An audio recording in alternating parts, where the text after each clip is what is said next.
Hey Potterheads! Welcome back to Yusuf Reacts. Today, we're diving into the final chapter of the epic Harry Potter saga Harry Potter and the Deathly Hallows, Part 2. Whether you've read the books a million times or watched every movie on repeat, this one hits differently. So, let's jump into the magic of the movie that gave us goosebumps, tears, and a sense of closure. Deathly Hallows. Part 2 starts where we left off, with Harry, Ron, and Hermione breaking into Gringotts to retrieve a Horcrux. From there, the pace quickens and it's a non-stop journey toward the final battle at Hogwarts. What stands out from the very beginning is how this film doesn't waste a moment. It's like director David Yates knew we were all bracing ourselves for an epic finale. Let's talk about that Gringotts scene. The special effects are just chef's kiss. That dragon escape, intense, right? It symbolizes the freedom that Harry, Ron, and Hermione are fighting for, not just for themselves, but for the entire wizarding world. But it's not just the action that makes this movie memorable. The emotional weight is what really stays with you. Take Severus Snape's death and his pensive memories. Alan Rickman gave us a portrayal of Snape that was so layered and heartbreaking. That one line always gave us chills, right? What really hit me in Part 2 was the way the movie handled the themes of loyalty, sacrifice, and friendship. It's not just about defeating Voldemort, it's about all the people who gave everything for this cause. From Fred Weasley to Remus Lupin and Nymphadora Tonks, their sacrifices added a sense of real loss to this magical world. And, of course, we have the final showdown. Harry and Voldemort. That moment when Harry realizes that he's the true master of the Elder Wand. Goosebumps. The battle is intense, but it's that final disintegration of Voldemort that truly brings the story full circle. And then, there's the epilogue. 10 years later. We see Harry, Ron, and Hermione sending their kids off to Hogwarts. How did you all feel about that? Some loved it, while others were a bit divided. Personally, I think it wrapped things up nicely, showing that the legacy of Hogwarts continues. Harry, Ron, and Hermione search for Voldemort's remaining Horcruxes in their effort to destroy the Dark Lord as the final battle rages on at Hogwarts.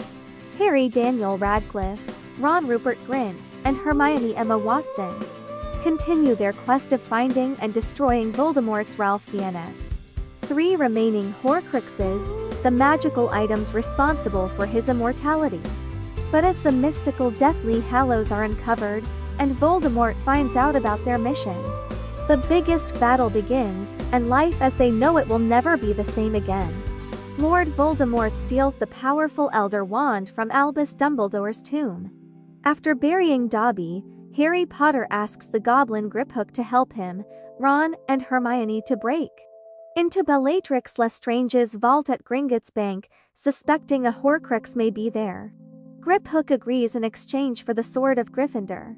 Wandmaker Ollivander tells Harry that 2 wands taken from Malfoy Manor belonged to Bellatrix and to Draco Malfoy, but Malfoy's wand has changed its allegiance to Harry. In Bellatrix's vault, Harry discovers that the Horcrux is Helga Hufflepuff's cup. He retrieves it, but Griphook snatches the Sword of Godric Gryffindor and abandons the trio, leaving them cornered by security. The 3 release the Dragon Guardian and flee on its back.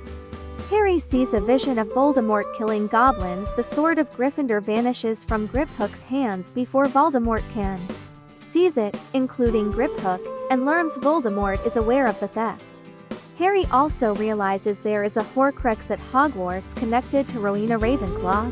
The trio apparate into Hogsmeade, where Aberforth Dumbledore, Albus's brother, instructs the portrait of his deceased younger sister, Ariana, to fetch Neville Longbottom, who leads the trio through a secret passageway into the Room of Requirement at Hogwarts, where many of their close friends have been hiding out and secretly fighting back against the dark forces that have taken over the school. Snape hears of Harry's return and warns staff and students of punishment for aiding Harry. Harry confronts Snape, who flees after Minerva McGonagall challenges him to a duel. McGonagall gathers the Hogwarts community for battle. At Luna Lovegood's insistence, Harry speaks to Helena Ravenclaw's ghost. who reveals that Voldemort performed dark magic on her mother's diadem, which is in the Room of Requirement.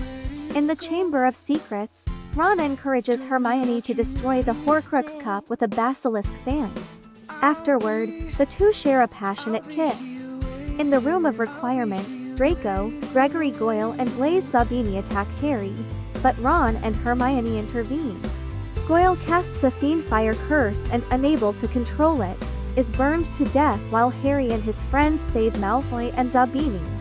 Harry stabs the diadem with the basilisk fang, and Ron kicks it into the Room of Requirement, where it is destroyed. As Voldemort's forces attack, Harry, seeing into Voldemort's mind, realizes that Voldemort's snake Nagini is the final Horcrux. After entering the boathouse, the trio witness Voldemort telling Snape that the Elder Wand cannot serve Voldemort until Snape dies. He then orders Nagini to kill Snape. Before dying, Snape tells Harry to take his memories to the Pensieve. In the chaos at Hogwarts, Fred Weasley, Remus Lupin, and Nymphadora Tonks, among others, have been killed. Harry learns from Snape's memories that Snape loved Harry's late mother, Lily, but despised his father, James, who had bullied him. Following her death, Snape worked secretly with Dumbledore to protect Harry from Voldemort because of his deep feelings for Lily.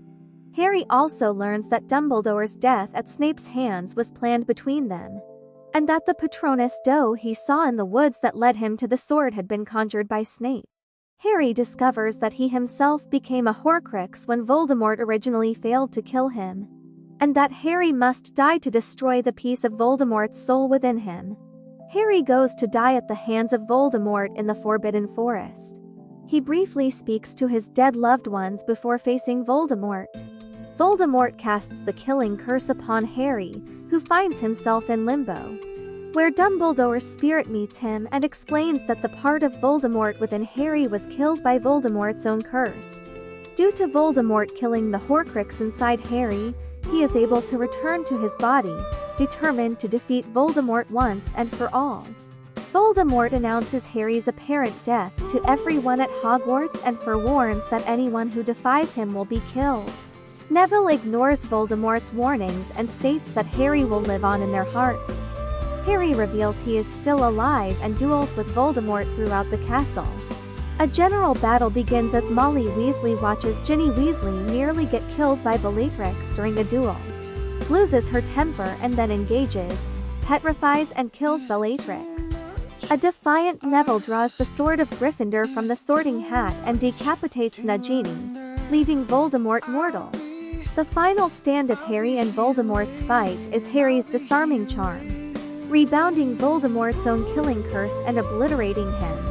After the battle, Harry explains to Ron and Hermione that the Elder Wand recognized him as its true master because he had disarmed Draco, who earlier had disarmed its previous owner, Dumbledore, which then explains why the wand didn't kill Harry in his final battle with Voldemort. Harry snaps the Elder Wand and throws it into a chasm, rejecting its power. 19 years later, Harry and Ginny Potter and Ron and Hermione Weasley, along with Draco and his wife Astoria Malfoy, proudly watch their own children leaving for Hogwarts from King's Cross Station. In the end, Harry Potter and the Deathly Hallows, Part 2 gave us everything we wanted, a powerful conclusion to a story that's been part of our lives for over a decade. It's emotional, action-packed, and beautifully crafted. Whether you're a fan of the books or the movies, it's hard not to appreciate how this film wraps up Harry's journey. So, what did you think of the final movie? Let me know in the comments, and don't forget to like, subscribe, and hit that notification bell for more magical content.